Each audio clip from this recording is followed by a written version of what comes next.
बड़ी खबर इस वक्त आ रही है। 14 मई को आयोजित हुई द्वितीय पारी की कांस्टेबल परीक्षा पूरे राजस्थान में दोबारा करवाई जाएगी। डीजीपी ने यह बड़ा फैसला लिया है और सेकंड पारी के पेपर आउट होने के बाद लिया गया बड़ा फैसला। गिरफ्तार 8 लोगों से एसओजी पूछताछ करेगी और पूछताछ जारी है। यह बड़ी खबर यानी पूछताछ शुरू हो चुकी है। 14 मई को आयोजित हुई द्वितीय पारी की कांस्टेबल परीक्षा पूरे राजस्थान में दोबारा करवाई जाएगी।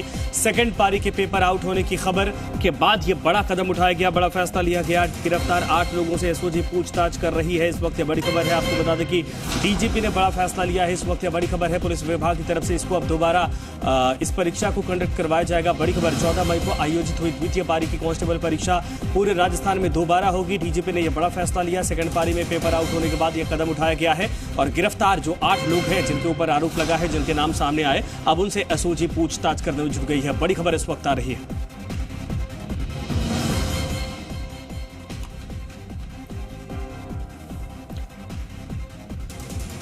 आशुतोष हमारे साथ, हमारे सहयोगी जुड़ गए हैं।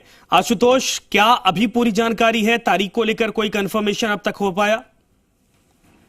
देखिए संजय, अभी तक तारीख को लेके स्थिति स्पष्ट नहीं हो पाई है, लेकिन इसमें डीजीपी के स्तर पर यह निर्णय लिया गया है कि जिस तरीके से इस जो सेंटर था वहां से पेपर आउट हुआ, उसके बाद में पेपर को टेक्निकल तौर पे आउट माना गया है और अब इस परीक्षा को दोबारा आयोजित किया जाएगा, क्योंकि एक ऑर्गेनाइज्ड वे में इस पेपर को तकरीबन 8 लोगों ने मिलकर एक तरीके से आउट किया है। सबकी अपनी अपनी अलग अलग इसके अंदर भूमिका थी। इन सभी को गिरफ्तार करके इनसे पूछताछ की जा रही है। इसके अंदर जो केंद्र अधीक्षक है इस सेंटर की, जहां से पेपर आउट हुआ, उनको गिरफ्तार किया गया है। साथ में इसके अलावा जो स्ट्रांग रूम और परीक्षा केंद्र के अंदर जो स्टाफ मौजूद था और कंपनी से संबंधित जो व्यक्ति था उसको इसके अंदर गिरफ्तार किया गया, जो कि टीसीएस कंपनी के प्रतिनिधि थे, उनको किया गया है। रतनलाल नाम का जो एएसआई था, इनकी भूमिका थी स्ट्रांग रूम सुरक्षा प्रभारी के तौर पे इनको जिम्मेदारी दी गई थी, लेकिन इन्होंने अपनी जो भूमिका थी वो ठीक तरीके से नहीं निभाई। इसके अलावा मुकेश शर्मा है इसके अंदर। काफी सारे ऐसे स्टाफ हैं जो इस सेंटर के अंदर जिनकी। आशुतोष, एक और बताइए, ये सेकंड पारी में कितने बच्चों ने पेपर दिया था जिनको दोबारा पेपर देना पड़ेगा? देखिए तकरीबन 2.5 लाख के आसपास सीधे तौर पे अगर एक आकलन करें तो तकरीबन 2.5 लाख के आसपास अभ्यर्थी है जिन्होंने संपूर्ण राजस्थान में अलग अलग सेंटर्स पे इस परीक्षा को दिया था। और उन सभी से जुड़ी हुई अहम खबर और बड़ी खबर ये है कि अब इस परीक्षा को राजस्थान पुलिस ने दोबारा से आयोजित करने का फैसला लिया है। अब इसके अंदर डेट क्या रहेगी, समय क्या सेम रहने वाला है या अलग रहेगा, इसको लेके जल्द निर्णय लिया जाएगा। आशुतोष, लेकिन गंभीर सवाल है, रीट एग्जाम्पल था और वहां से सरकार ने बड़े कदम उठाए थे, कड़े कदम उठाए थे। इसके बावजूद ये नकल माफिया सक्रिय हो गए और ये चूक, ये लापरवाही, ये विभाग के लिए भी चैलेंज है।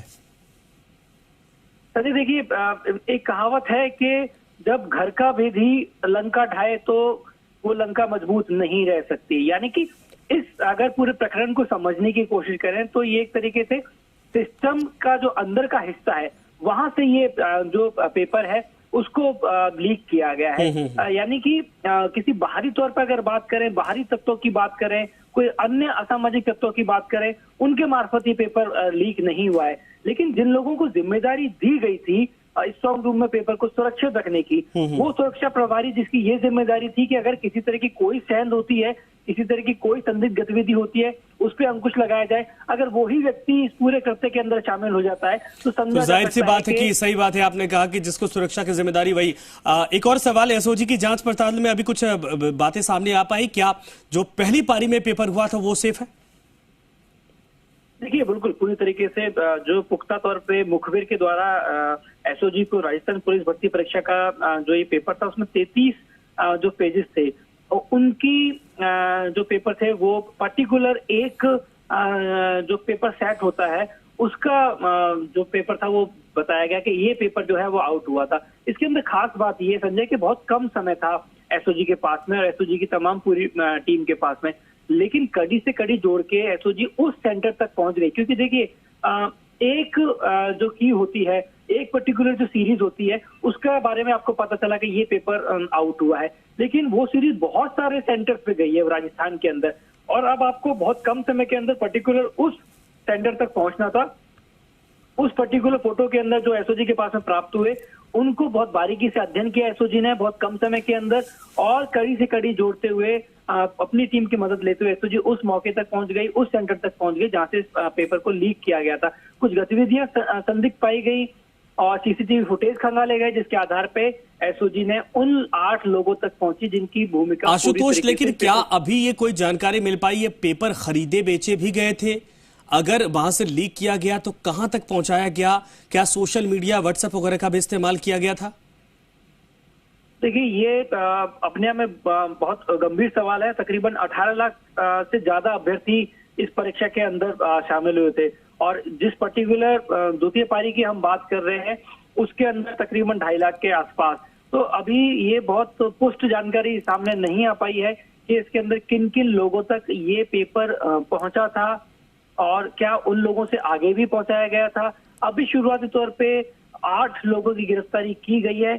इसके साथ में अब ये बड़ी सूची बनाई जाएगी, क्या ये पेपर आगे तक पहुंचा था, किन किन अभ्यर्थियों तक पहुंचा था, क्या उसके बदले में इनको मोटी जो धनराशि है वो प्राप्त हुई थी। इन तमाम तथ्यों को लेकर एसओजी अपनी पूछताछ कर रही है। ठीक है आशुतोष, धन्यवाद इस पर तमाम जानकारी के लिए। बड़ी खबर इस वक्त आ रही है, आपको बता दें कि एसओजी अपने काम पर लग गई और 8 को दबोच दिया है। फिलहाल बताया जा रहा है कि जिनको जिम्मेदारी सौंपी गई थी सुरक्षा की, उन्हीं लोगों ने सेंधमारी की, उन्हीं लोगों ने ये पेपर आउट किया है। बहरहाल डीजीपी की तरफ से साफ कर दिया गया है कि अब जो सेकंड पारी की परीक्षा थी पूरे राजस्थान में दोबारा करवाई जाएगी।